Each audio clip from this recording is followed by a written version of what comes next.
Welcome to the class. Today we are on the part 2 of chemistry lesson number 1 for class 10th. The chapter is chemical reaction and chemical equation. This is the video number 2 of this chapter. So in case you have started watching from this video, you are requested to watch the last video also, because this is the continuity of the topics we did in the last class. So it will be much better that you go with the entire series. And those students who are seeing this from the first video, let's do a recall. इन हिंदी बच्चों, ये आपके class 10th के chemistry का chapter number 1 का video number 2 है. आप video number 1 में जो हमने पढ़ा है उसको हम लोग फटाफट रिकॉल कर लेते हैं. हमने केमिस्ट्री के लेसन नंबर 1 की शुरुआत में हमने पढ़ा कि केमिकल रिएक्शन क्या होता है, और अभी क्वेश्चन हमने नहीं किया है. हमने पढ़ लिया है कि केमिकल रिएक्शन के दौरान एक न्यू सब्सटेंस फॉर्म होता है, old substance combined together, two or more than two substances combined together to form a new substance which has a new properties, which has enhanced properties. इसका एक best example ये magnesium ribbon burning वाला था. और यह ripening of fruits, फलों का पकना एक अपने आप में जो है केमिकल रिएक्शन है, क्योंकि आप देखते हैं पहले वो कच्चे होते हैं, रंग कुछ और होता है, बाद में पक जाते हैं तो रंग बदलता है, और रंग बदलना एक फीचर है कलर केमिकल रिएक्शन का. फिर हमने पढ़ा था कि केमिकल रिएक्शन हो रहा है उसको कैसे पहचानेंगे. तो केमिकल रिएक्शन हो रहा है उसको पहचानने के लिए हमारे पास कॉन्सेप्ट है कि जहाँ कहीं भी गैस बनेगा, पर्सिपिटेट बनेगा, अनडिजोल्वेबल सॉलिड्स, कलर चेंज होगा, टेम्परेचर में चेंज आएगा, यानी कि गर्म या ठंडा कुछ भी हो जाए या स्टेट बदल जाए, अगर एनी वन ऑफ दीज और all of these changes are taking place, then we can say that chemical reaction is going on. अगर कहीं पर भी इनमें से निम्न में से कोई एक या सभी परिवर्तन होते हों तो हम कह सकते हैं कि केमिकल रिएक्शन हो रहा है. हमने इवोल्यूशन ऑफ गैस कल रिवाइज कर लिया था, हमने जिंक वाला एक्सपेरिमेंट पढ़ लिया था, और हर में इसमें टोटल 3 एग्जाम्पल्स थे. प्रेसिपिटेशन वाला भी हमने पढ़ लिया था, 2 एग्जाम्पल्स थे.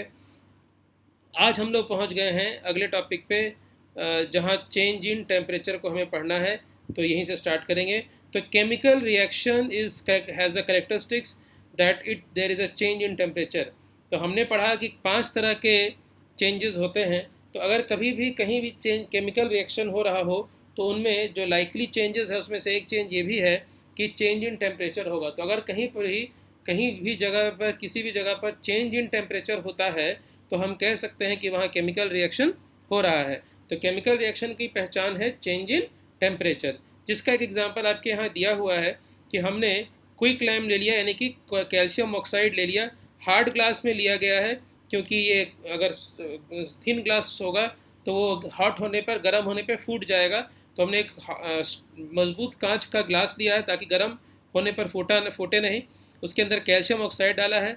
अभी इसका टेम्परेचर रूम टेम्परेचर के अनुसार ही होगा, बट जैसे ही इसके अंदर वाटर डालेंगे तो एकदम से ये रिएक्ट करना शुरू करेगा. यानी कि when water is added to calcium oxide और uh quicklime, calcium oxide reacts with H2O water to form calcium hydroxide. Calcium oxide will react with water to form calcium or hydroxide, or we can call slaked lime. And this process is very violent one, because during this process lots of heat is produced. So this is known as exothermic reaction. दोबारा ध्यान समझिएगा, जब हम लोग calcium oxide के अंदर पानी डालते हैं तो अचानक से रिएक्शन स्टार्ट हो जाता है, बर्तन एकदम गर्म हो जाता है, और कैल्शियम ऑक्साइड वाटर के साथ रिएक्ट करके कैल्शियम हाइड्रोक्साइड यानी कि स्लेकेट लाइम बनाता है. तो यहाँ पर वही चीज़ समझाया गया है कि ये केमिकल रिएक्शन की पहचान है. अगर ये ग्लास पहले ठंडा था, रूम टेम्परेचर के अनुसार था, जैसे ही इसमें पानी डाला गया, हम इसको छू के देख रहे हैं तो अब ये it becomes very hot. The glass has become very hot. Glass hot कहाँ से आया हुआ? हमने कहीं से तो हीट दिया नहीं, there is no source of heat. अगर ग्लास गर्म हो रहा है, इसका मतलब ये जो कैल्शियम ऑक्साइड और वाटर का रिएक्शन हो रहा है और कैल्शियम हाइड्रोक्साइड बन रहा है, उसके अंदर एक बाय प्रोडक्ट है हीट. तो हीट का फॉर्मेशन हुआ, इसीलिए ये गिलास पहले ठंडा था, अब ये ग्लास गर्म हो गया है. तो ग्लास गर्म हुआ है क्योंकि रिएक्शन हो रहा है. तो केमिकल रिएक्शन में अगर गर्म हो रहा है तो इसका मतलब राइज इन टेम्परेचर हो रहा है, तो मतलब केमिकल रिएक्शन हो रहा है. तो chemical reaction between quick lime and water forms slaked lime, and there is a change in temperature, that there is a rise in temperature. So we can say that rise in temperature shows that this is a chemical reaction. ये temperature का बढ़ना इस बात का प्रमाण है कि ये केमिकल रिएक्शन है. और कौन सा टाइप का है? Exothermic chemical reaction. याद रहे, हीट के अनुसार दो तरह के केमिकल रिएक्शंस होते हैं, एक एक्सोथर्मिक होता है, एक एंडोथर्मिक होता है। तो जब केमिकल रिएक्शन के दौरान हीट बने, जब हीट प्रोड्यूस होता हो तो उसे एक्सोथर्मिक रिएक्शन कहते हैं, और जब हीट एब्जॉर्ब होता हो तो उसे एंडोथर्मिक रिएक्शन कहते हैं। दोबारा समझ लीजिए, a chemical reaction in which heat is created, heat is evolved, it is known as exothermic reaction, and this reaction was a exothermic reaction. तो यहाँ पे वही दिया गया है कि बीकर को केयरफुली टच करना है क्योंकि वो गर्म हो चुका है, क्योंकि उसके अंदर बहुत हीट प्रोड्यूस होता है, क्योंकि ये एक एक्सोथर्मिक रिएक्शन है। इसके अलावा ये नंबर 1 एग्जाम्पल था एक्सोथर्मिक रिएक्शंस के लिए। एक नंबर 2 रिएक्शन है कि अगर हम लोग केमिकल रिएक्शन कराएं जिंक ग्रेनुअल्स को डाइल्यूट सल्फ्यूरिक एसिड में, जिसे हम पहले भी पढ़ चुके हैं इवोल्यूशन ऑफ गैस वाले एग्जाम्पल में, तो जब जिंक को डाइल्यूट सल्फ्यूरिक एसिड डाला जाता है तो वो बर्तन भी गर्म हो जाता है, वहाँ भी एक्सोथर्मिक रिएक्शंस होते हैं। तो एक्सोथर्मिक रिएक्शन के 2 एग्जाम्पल मिल गए। दोनों एग्जाम्पल में देखा कि रिएक्शन के दौरान बर्तन गर्म हो जा रहा है, तो एक एक्सोथर्मिक रिएक्शन है। या तीसरा एग्जाम्पल एकदम कॉमन सेंस वाला है, burning, any kind of burning, कहीं भी कुछ भी जलाओगे, बर्न करोगे, बर्न करने से क्या होता है, हीट प्रोड्यूस होता है ना। तो हीट प्रोड्यूस करने का मतलब ही हुआ कि ये एक तरह का एक्सोथर्मिक रिएक्शन है, और exothermic reaction is a kind of is a example of a chemical reaction. तो केमिकल रिएक्शन के दौरान हीट या तो प्रोड्यूस होगा या एब्जॉर्ब होगा। अगर हीट कहीं भी हीट प्रोड्यूस हो रहा है या हीट एब्जॉर्ब हो रहा है तो वो केमिकल रिएक्शन है। हीट प्रोड्यूस हो रहा है तो एक्सोथर्मिक, और हीट एब्जॉर्ब हो रहा है तो एंडोथर्मिक रिएक्शन।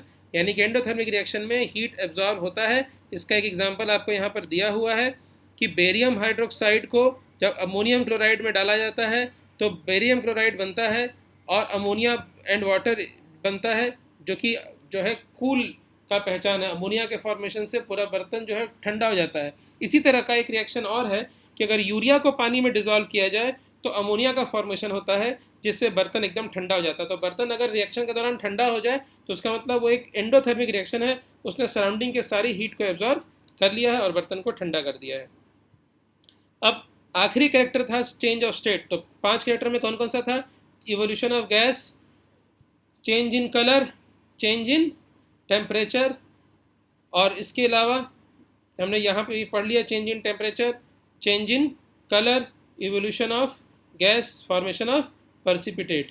अब इसके बाद हम लोग लास्ट कर रहे हैं चेंज इन स्टेट।